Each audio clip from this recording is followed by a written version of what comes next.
благодарам, колега Джафери. Почитувана јавност, почитувани медиуми, почитуван колега Стевананџија.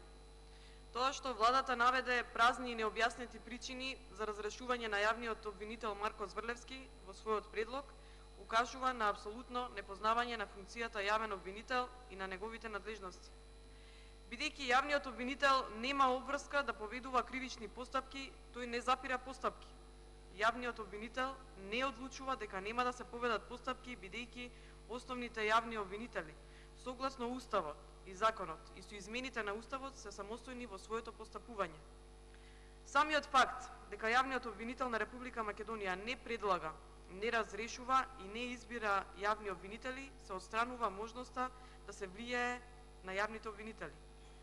И навистина е симптоматично како Советот на јавни обвинители одлучи да го прифати предлогот на владата за да го разреши Марко Зврлевски, кога 4 години наназад позитивно ја оценувал работата на Марко Зврлевски и немал ниту една представка против работењето на Марко Зврлевски.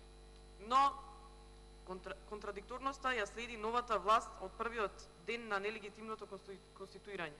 И знаете, колеги, зошто им пречи дебатава на парламентарното мнозинство?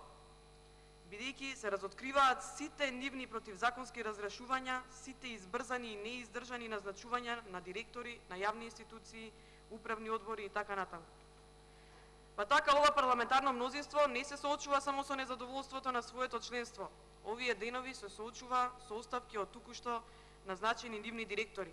Според ова мнозинство нема никаква нелогичност кога назначија градежен техничар за директор на Танец, разрешувајќи го Зоран Џорлев. Човек кој е долгогодишен уметник, професор со истакнати проекти во македонската култура, музика, фолклор. Но ова мнозинство рече дека стручните кадри и експерти ќе ги задржи на функција, па така ја разреши директорката на детската клиника Софијанова, бидејќи била премногу стручна, во превод политички неподобна за оваа власт. Има уште многу вакви примери за ценење на стручност и експертиза и продолжуваат контрадикторните назначувања на функции.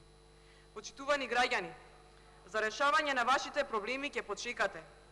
Предимство ќе имаат мигрантите. Па еве, почитувано парламентарно мнозинство, конкретно прашање од граѓаните на Газибаба.